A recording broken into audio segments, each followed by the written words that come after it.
আজকের এই যে স্টলের উদ্বোধন আপনারা দুজনেই বার্তা দিলেন যে যারা নিন্দুক যারা শত্রু তাদেরও স্বাগত। বই প্রেমীদের মধ্যে শত্রুরা আসতে পারে। দেখুন, রাজনৈতিকভাবে শত্রু শব্দ তো ঠিক নয়। রাজনৈতিকভাবে যারা আমাদের বিরোধী, আমরা শ্রেণী শত্রু এই কনসেপ্টে বিশ্বাস করি না। আমরা মনে করি যারা আদর্শগতভাবে আমাদের বিরোধী তারাও এখানে স্বাগত, তারাও এখানে আসতে পারেন, কোনো অসুবিধা নেই। রঙিন জলের বদলে বইয়ের কথা বলছেন। দেখুন, সমাজদারও গেলে ইশারাই কাঁপিয়ে। কুম্ভে আগুন থেকে আজকের এই দুর্ঘটনা কোথাও প্রস্তুতিতে খামতি নাকি অন্য কোনো ইঙ্গিত? দেখুন, আমার মনে হয় সঠিকভাবে তদন্ত হওয়া প্রয়োজন। কোনো চক্রান্তও থাকতে পারে, আবার ন্যাচারালিও হতে পারে। অত্যন্ত দুঃখজনক ঘটনা, দুর্ভাগ্যজনক ঘটনা। কিন্তু এই ঘটনা হবার আগে পর্যন্ত দেশি বিদেশি সমস্ত আগন্তুকেরা তারা কিন্তু উচ্চস্বরে এক স্বরে প্রশংসা করে গেছেন ব্যবস্থা। কিন্তু এত লোক একসাথে চলে আসার ফলে আমার মনে হয় যত ভালোই ব্যবস্থা হোক, তার তো একটা ক্যারিং ক্যাপাসিটি বা সর্বোচ্চ ক্ষমতা থাকে, তার বাইরে বেশি লোক চলে এসেছে। সাগর মেলা থেকে শিক্ষা নেওয়া উচিত। কি বলবো আর মাননীয় মুখ্যমন্ত্রীকে, কোথায় রবীন্দ্রনাথ আর কোথায় রামসাগর? সাগর মেলাতে সর্বসাকুল্যে 1 কোটি লোক আসে না, এবার আসেনি 1 কোটি লোক। এবার তো পুলিশের মেলা হয়েছে সাগর মেলা, ওখানে দিনে 1 কোটি লোক আসছে। কাকে কি বলছে মাননীয় মুখ্যমন্ত্রীর?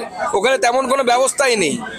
আপনি সাধারণ মানুষকে ওখানে গিয়ে জিজ্ঞেস করবেন মেয়ের সময়, এর থেকে অনেক ব্যবস্থিত হচ্ছে কুম্ভ মেলা। রাজ্যের শাসক দলের অভিযোগ যে এই দুর্ঘটনার জন্য দায়ী মোদি যোগী। যোগী চুপ কেন বলছেন বিরোধীরা? যোগী চুপ নেই, মোদিও চুপ নেই। যোগীজি পুরো রাত যখন থেকে ঘটনা ঘটেছে তারপর থেকে পুরো দিন উনি ব্যস্ত আছেন মানুষজনকে উদ্ধার করার জন্য। হসপিটালে সমানে কাজ চলছে, যারা আহত তাদের চিকিৎসা চলছে। সম্পূর্ণভাবে আমাদের সরকার এর পেছনে পুরো শক্তি দিয়ে যাতে রেস্কিউ ঠিকমতো হয়, এবং খুব তাড়াতাড়ি রেস্কিউ হয়ে গেছে আপনারা দেখেছেন। তার সাথে সাথে চিকিৎসার কাজও চলছে, এবং আজকে আবার মৌনী অমাবস্যা স্নানও হয়েছে, যেটাকে অমৃত স্নান বলে। আপনারা যাকে শাহী স্নান বলতেন মোগল কালচারের প্রেসারে, এখন তো সেটাকে আর শাহী স্নান বলে না, অমৃত স্নান বলে। সেই অমৃত স্নানও চলেছে। সন্ন্যাসীরাও স্নান করেছেন, তারাও সাধারণ মানুষও স্নান করেছেন। আবার সঙ্গে সঙ্গে কয়েক ঘন্টার মধ্যে এটাকে নর্মাল অবস্থায় আনা, not a matter of joke. সেটা যারা তৃণমূল কংগ্রেসের থেকে গলা ফাটাচ্ছে তারা হচ্ছে ছাগলের ৩য় সন্তানের মতো। ওই কিছু কুকুর আছে মালিকের কাছে দূর থেকে চিৎকার করে, তাদের মধ্যে চিৎকার। বলিউড টলিউডের একাধিক তারকা এই কুম্ভ মেলায় যাচ্ছেন, অমৃত স্নান করতেও যাচ্ছেন। সেই তারকাদের নিরাপত্তা দিতে গিয়ে, তাদের অমৃত আয়োজন করতে গিয়ে কি কোথাও একটা ঘাটতি থেকে গেল? দেখুন, আগেই বলে দেওয়া হয়েছে মেলার তরফ থেকে যে কোনো ভিভিআইপিদেরকে বিশেষ তিথিতে না যাবার জন্য। সেজন্য আমিও নিজে যাব ঠিক করেছিলাম আগে থেকেই। 8 তারিখ যাব ঠিক করেছি, যেদিন বিশেষ তিথি নেই। বিশেষ তিথিটা সাধারণ মানুষের জন্য ছেড়ে যাওয়া উচিত বলে আমার মনে হয়।